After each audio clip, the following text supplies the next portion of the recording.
Something 40 से 45 minute का session होगा, उसको यदि आप ठीक प्रकार से सुन लेंगे और ये जो सेशन होगा इसमें तो हम लोग भाषण नहीं देने वाले, आपसे भी चर्चा करने वाले। तो आज के कार्यक्रम की हम शुरुआत करें, इस मोटिवेशनल सेशन की शुरुआत करें, इसके बारे में परिचय कराना चाहता हूँ। परिचय छात्रों में साथ में थे कल यहाँ पे सीएम से कक्षा लगती कॉलेज में, कल वहाँ पे आपका सेशन था। अभी हम इसके पूर्व कि आपका सवाल खत्म हो जाने के बाद में छोटे लोगों को आपके द्वारा क्या कहा गया या आपने जो में क्या बोला।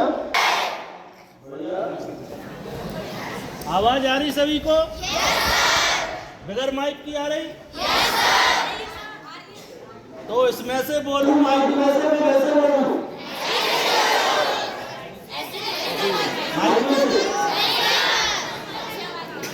माइक में से बोलूं कि बगैर माइक के?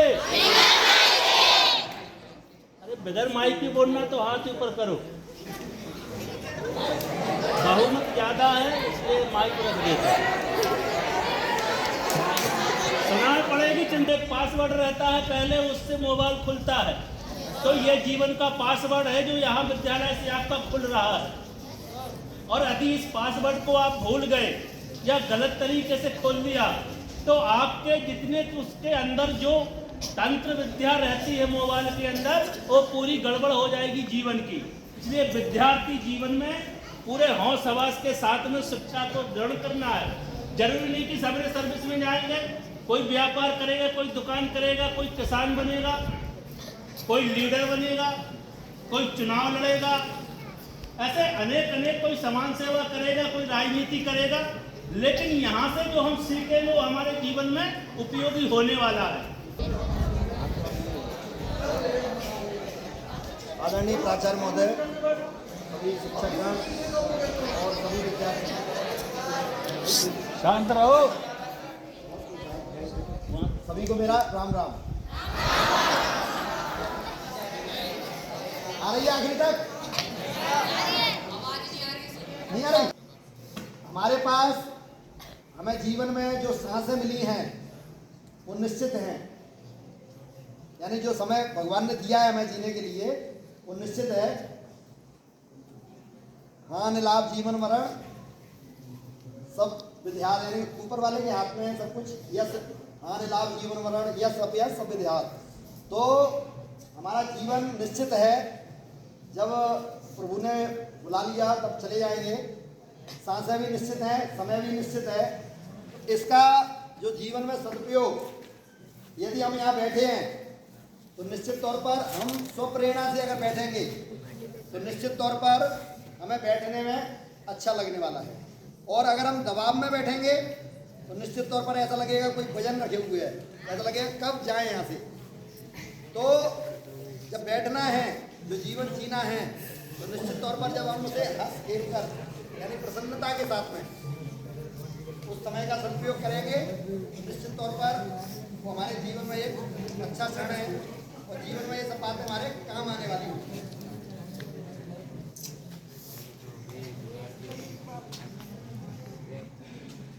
आप सब लोग बात करने के उसके बाद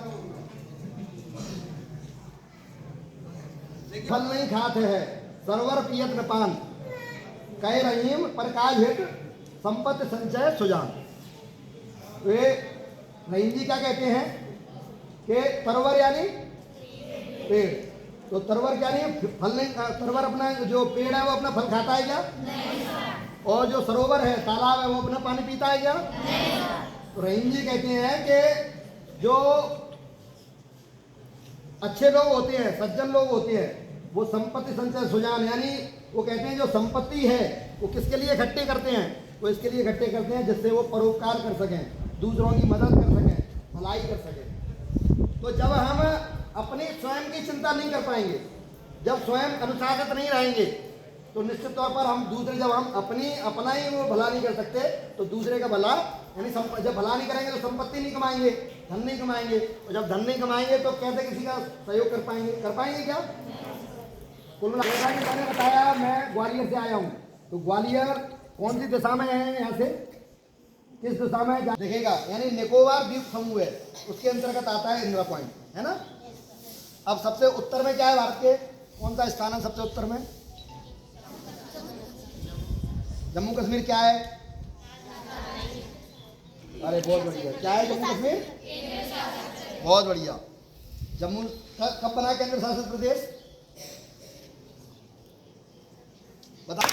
देखिए बहुत, आप ये मान के चलिए, मुझे खुशी हुई है इस बात की कि बहुत से शहरों के बड़े बड़े स्कूल, उनमें ये उत्तर इस प्रकार के नहीं दिए जाते। तो बहन ने जो उत्तर दिया है वो बड़ा कठिन प्रश्न है। तो 2019 में जम्मू कश्मीर राज्य समाप्त हो गया और उसके स्थान पर 2 केंद्र शासित प्रदेश बने, एक लद्दाख और एक जम्मू कश्मीर, यानी एक राज्य में से 2 केंद्र शासित प्रदेश बन गए। जो 29 राज्य हुआ करते थे वो कितने रह गए, और केंद्र शासित प्रदेश 8, उनमें 2 तो वही हो गए, जम्मू कश्मीर और लद्दाख। तो अब ये पूरा प्रश्न यानी हमें पूरे भारत दी जाए। देखिए जब आप इस प्रकार का उत्तर देते हो तो निश्चित तौर पर हमारे अंदर एक उत्साह आता है कि हमारी देश की जो बहनें बच्चियां हैं वो कितनी सजग हैं। तो आपकी जो शिक्षा है, यानी देखिए जो जिन्हें अगर कूड़े में जाना है तो उनको हम बचा नहीं सकते, उनको समझा सकते हैं, ज्ञान के लिए पढ़ना। जैसे हमारे उसमें कोई पाठ्यक्रम में कोई भी हिंदी है, सोशल साइंस है या साइंस है, अंग्रेजी है, कोई भी विषय है, उसके पाठ्यक्रम को हमें 3-3, 4-4 बार उसकी जो किताब में जो भी चैप्टर है, जो भी सिलेबस में दिया हुआ है, उसको कम से कम 3-4 बार पढ़ना है। अगर आप 3-4 बार उस चैप्टर को पढ़ोगे तो कई प्रश्नों के उत्तर जो आपके पीछे जो प्रश्न बैंक दी रहती है उसमें नहीं दिए होंगे, लेकिन जब आगामी जो प्रतियोगी परीक्षाएं होती हैं उन प्रतियोगी परीक्षाओं में वो जो पीछे जिनके आधार पर हम 11वीं 12वीं पास करते हैं वो वैसे प्रश्न नहीं पूछे जाते। वो वहाँ कौन से प्रश्न पूछे जाते हैं, जो अंदर जो आपके वो ये देखा जाता है कि आपने वास्तव में पढ़ाई की या नहीं की।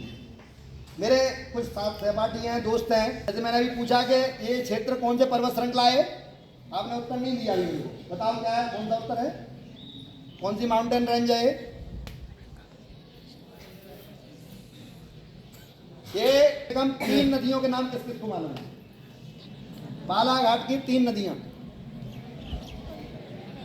जिसको याद हो हाथ खड़ा करना है। बालाघाट में बहने वाली 3 नदियां बनते हैं, कैसे बनते हैं? तो इंदिरा सागर डैम, बरगी जो अवंती बाई लोधी के नाम से बरगी जबलपुर में डैम बना हुआ है।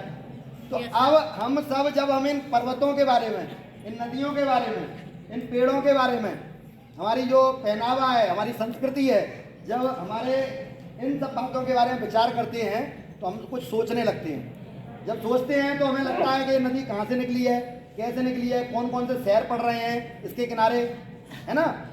जैसे 5 महान नारियों के नाम बताना है आपको, 5 महान नारी जिनने देश में अपना योगदान दिया है। बात नहीं करो तो सुन लो, आज महान पुरुषों के नाम उधर ही से 5 महापुरुषों को इधर से पूछेंगे, 5 महान नारियों के इधर पूछ रहे हैं। गुनगुनाओ नहीं, जैसे आता है वो हाथ खड़े करके और खड़े हो जाएं। हमें बताओ, माता सावित्री और रानी लक्ष्मीबाई और दुर्गावती और अवंतीबाई और अहिल्याबाई, ठीक है। हाँ चलो, अब आप में से खड़ा होकर कोई 5 महापुरुषों के नाम बताओ, खड़े हो जाओ। महाराणा प्रताप, संभाजी और छत्रपति शिवाजी। 4 हो गए। और महात्मा गांधी। हाँ बोलो, नाना जी। हाँ नाना जी, ताना जी, ठीक है।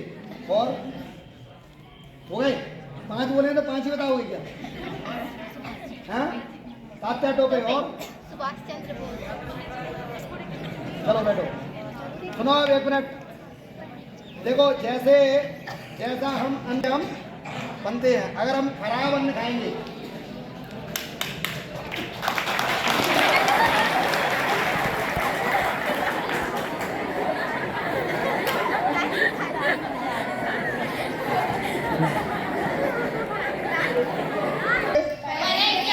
हम किताबें लेके आए हैं यहाँ पर, किताबें लेके आए हैं। लगभग 135 महान पुरुष महान नारियों की किताबें हैं जो आपके विद्यालय में हमने लाइब्रेरी में जमा कर दी हैं, ये रखी हुई हैं और आपको बारी बारी से इन किताबों को पढ़ना है।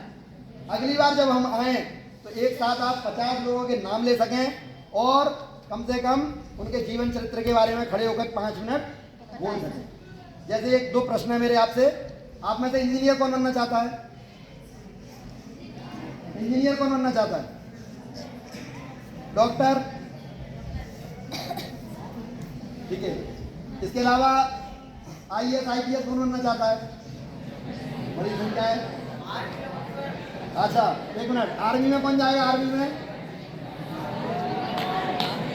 खड़े आप, खड़े पीछे करो। आर्मी का सबसे बड़ा पुरस्कार मालूम है आप लोगों को? अगर आप आर्मी में जाते हो तो सबसे बड़ा पुरस्कार कौन सा है आर्मी का? आर्मी का सबसे बड़ा पुरस्कार कौन सा है? नोबेल पुरस्कार तो विश्व का सबसे बड़ा पुरस्कार है। भारत का आर्मी क्षेत्र में अपना युद्ध के क्षेत्र में जब हम योगदान देते हैं, ठीक है, चाहे वो जीवित रहते हुए चाहे मृत्यु उपरांत, कौन सा बड़ा पुरस्कार है? बोलो। हाँ, कफन।